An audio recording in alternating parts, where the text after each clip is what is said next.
15 शाबान के ताल्लुक से आम तौर पर बर्रे सगीर के अंदर, हमारे पड़ोसी ममालिक के अंदर भी, वो बांग्लादेश हो, पाकिस्तान हो या भारत हो, इसके कुर्ब जवार में जो भी मुसलमान रहते और बसते हैं, आम तौर पर अक्सरियत इस बात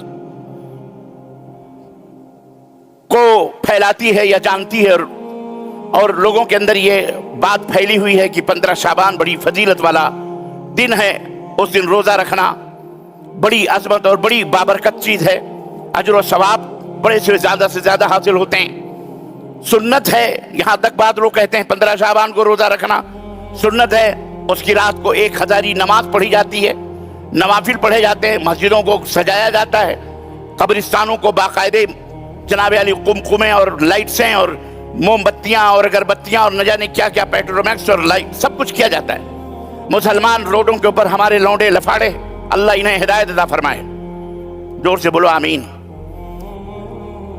बाप की जेब से चाबियां उड़ा करके, बाइकें ले करके रात के 2-2 बजे तक फर्राटे भरते हैं और धमा चौकड़ी मचाते हैं, फुलझड़ियां छोड़ते हैं और न जाने वो खुराफात करते हैं जिसके ऊपर यहूदो नसारा को भी हया आए, शर्म आए। वो यहूदो नसारा भी, वो कुफार भी वो काम अपने त्योहारों के मौके पे नहीं करते जो आज हमारे ये नौजवान करते हैं। हर बाप की जिम्मेदारी है कि अपने बच्चों को उस रात और इस तरह की तूफान बदतमीजी वाली रातों में जो तूफान बदतमीजी की जाती है, अपने बच्चों को संभाल के रखें। माओ को चाहिए कि ताला लगाएं घर के अंदर और हर की हल्की अपने बच्चों को बाहर निकलने ना दे, खेल कूद के नाम पर। ये किसके एक बाइक के ऊपर 4-4 लड़के फर्राटे भरते हुए निकलते हैं, पुलिस भी परेशान, सब परेशान। और याद रखो सब निगाहों में रहते हैं उनके, हर बच्चा उनकी नजर में रहता है, हर नौजवान पुलिस की नजर में रहता है, बाकायदे उसके फोटोज उनके पास होते हैं। और ये पुलिस वालों का बयान भी है कि हम इनके बदले बाद में लेते हैं और इनकी चर्बियां हम बाद में पिघलाते हैं पकड़ करके, और बाद में हमारे माँ बाप हम चीखते और चिल्लाते, हमारे बच्चे इसके शिकार हो गए, उसके शिकार हो गए, फलां के शिकार हो गए। हमारी जिम्मेदारी है। 15 शाबान आ रहा है, तूफान बदतमीजी की रात है, ये शुभ रात है, ये शबे बरात नहीं है, ये राफतियों की रातें हैं, ये इल्हाद की रात है, ये बाबरकत रात नहीं है। इस ताल्लुक से जितनी भी अहादीस, जितनी भी रिवायात हदीसों के नाम पर मौजूद हैं, ऐ मेरे मुसलमान भाइयों कान खोल करके सुन लो। कोई मौलवी, कोई अल्लामा, कोई मुहद्दिस पूरी दुनिया का मिल करके ये नहीं बता सकता कि ये रात कोई बड़ी अफजल और बड़ी फजीलत और बाबरकत रात है। इसके अंदर जो बिदात और खुराफात होते हैं ये सुन्नत से साबित हैं, कोई नहीं बता सकता।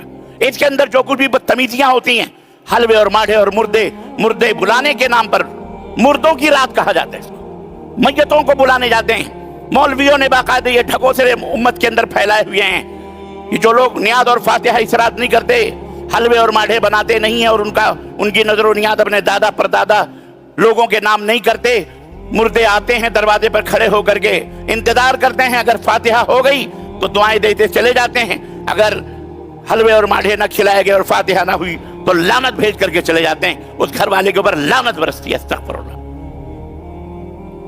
मैयतें, रूहें इस तरह से आ करके अपने घरों का चक्कर मारती, क्या ड्रामा है ये? दुनिया ना हुई पिकनिक स्पॉट बना रही है रूहें निकल करके आसमान से। आपको नहीं मालूम कितने बड़ा अकीदे के साथ फराड है ये?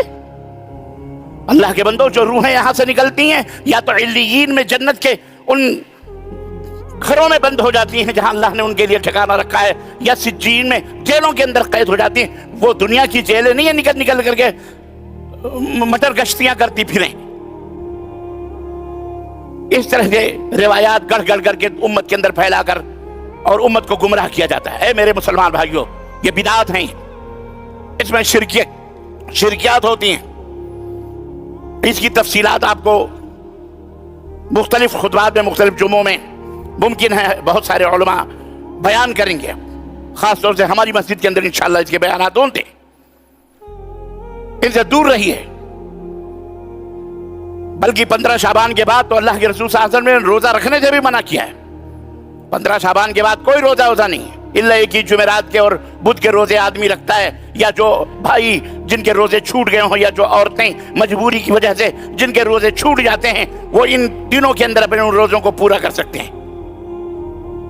ये नहीं कि रमजान आ रहा है उसके इस्तकबाल में हम रोजे रखें, यह जायज नहीं है, यह नबी करीम सल्लल्लाहु अलैहि वसल्लम से साबित नहीं है। अलगरज तो शाबान का ये, इसकी कोई फजीलत और जीलत नहीं है इस्लाम के अंदर। یہ بات یاد رکھیے، یہ بدعت ہیں، خرافات ہیں، اور جو اعمال جن اعمال میں بدعت شامل ہو جاتے ہیں وہ اعمال بجائے اجر و ثواب کے وہ گناہ ہوتے ہیں، نیکیاں نہیں ملتی، گناہ ملتے ہیں اس کے اوپر۔ ہمارا کام ہے بتا دینا، آپ کا کام ہے عمل کرنا۔ اگر نہیں عمل کریں گے تو خود بربادیوں کا منہ دیکھیں گے۔ اللہ کے رسول صلی اللہ علیہ وسلم نے فرمایا بدعتی کے اوپر اللہ کی، فرشتوں کی، کائنات کے ذرے ذرے کی لعنت ہوتی ہے۔ قیامت کے دن اللہ کے نبی صلی اللہ علیہ وسلم صحیح بخاری کی روایت فرماتے ہیں کہ کچھ لوگ میری امت کے آئیں گے، میں ان سے دور سے دیکھوں گا اور کہوں گا اصحابی اصحابی، یہ تو میری امت کے لوگ ہیں، انہیں مجھ سے قریب کرو، مجھ سے قریب کرو، انہیں کہاں لے کے جا رہے ہو؟ فرشتے کہیں گے اللہ کے نبی انک لا تدری ما حدث من بعدک، آپ کو نہیں معلوم ہے کہ آپ کے بعد انہوں نے کیا کیا گھٹالے آپ کے دین میں کیے ہیں۔ دین کا نام لے لے کر کے امت کو گمراہ کیا ہے، کفر کیا ہے، شرک کیا، بدعات پھیلائی ہیں، آپ کے دین میں نئی نئی چیزیں ایجاد کی ہیں، آپ کو نہیں معلوم ہے۔ چنانچہ اللہ کے رسول صلی اللہ علیہ وسلم حدیث میں آتا ہے کہ اللہ کے نبی غضبناک ہوں گے، غصہ ہوں گے، اور انتہائی غضب اور انتہائی غصے میں رحمت للعالمین جو ساری کائنات کے لیے رحمت بنا کر کے بھیجے گا، کہیں گے سحقا سحقا لمن غیر عبادی، دور ہٹاؤ دور ہٹاؤ ان مردودوں کو، دور ہٹاؤ، لے جاؤ ان کو ہمارے سامنے سے، جنہوں نے میرے دین کو بدل دیا۔ دین کو بدلنا، بدعت ایجاد کرنا، دین میں تبدیلی پیدا کرنا ہے۔ بدعت ایجاد کرنے والا گویا یہ دعویٰ کرتا ہے کہ اللہ کو اس بات کا علم نہیں تھا، بدعت ایجاد کرنے والا اس بات کا دعویٰ کرتا ہے، تہمت لگاتا ہے کہ اللہ کے نبی نے یہ بات ہم تک نہیں پہنچائی، ہم کو معلوم، کہاں سے معلوم اس کو؟ اس لیے چاہے آپ مولوی ہوں، چاہے علامہ ہوں، چاہے آپ شیخ ہوں، چاہے وہ بڑے ہوں، محدث ہوں، کچھ بھی ہوں، اپنے زمانے کے اللہ سے توبہ کیجئے۔ ہر مولوی، ہر عالم، ہر عوام، ہر خواص کو اللہ کے سامنے کھڑا ہونا ہے، اللہ سے ڈرو۔ ادخلوا فی السلم کافہ، مکمل طریقے سے اسلام میں داخل ہو جاؤ۔ ولا تبتغوا خطوات الشیطان، اور اللہ اور شیطان کے قدم پہ قدم ملا کر کے مت چلو، توبہ کرو اللہ تعالیٰ سے۔